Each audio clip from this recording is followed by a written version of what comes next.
और शराब नीति के बाद अब शिक्षा नीति को लेकर दिल्ली की केजरीवाल सरकार पर सवाल उठने लगे हैं। बीजेपी ने एक बार फिर आम आदमी पार्टी सरकार पर तीखा हमला किया है। बीजेपी ने कहा है कि आम आदमी पार्टी की नहीं, पाप की सरकार है और दिल्ली में बच्चों के भविष्य के साथ खिलवाड़ किया जा रहा है। अब दिल्ली सरकार और उपराज्यपाल के बीच ये नया विवाद शुरू हो गया है। एलजी ने मुख्य सचिव से सीवीसी की रिपोर्ट की जांच में हुई देरी की रिपोर्ट मांगी है।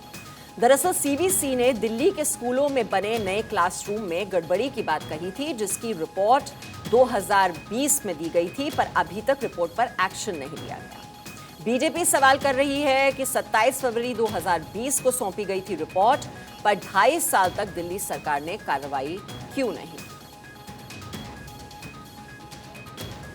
पीडब्ल्यूडी डिपार्टमेंट की रिपोर्ट,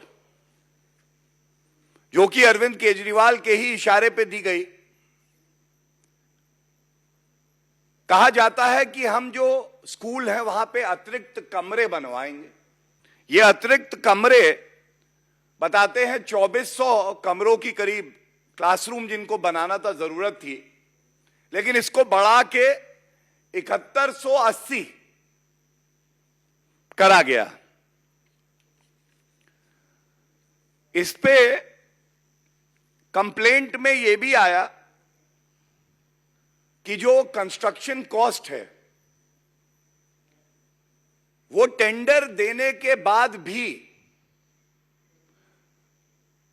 जो प्रावधान है सीपीडब्ल्यूडी मैनुअल में, उसकी अनदेखी करके लागत को बढ़ाते हुए,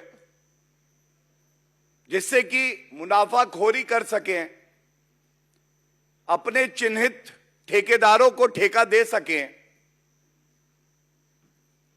यह करते हुए कंस्ट्रक्शन कॉस्ट को करीब करीब 50 से 90% तक बढ़ाया गया। आबकारी नीति के बाद जब आप नहीं, एक पाप सरकार हमारे दिल्ली के बच्चों के भविष्य के साथ खेलने लगे, तो ये अपने आप में एक प्रमाण है कि किस तरह से आम आदमी पार्टी की सरकार में नैतिकता का दम घुट रहा है, गला घोट दिया गया है।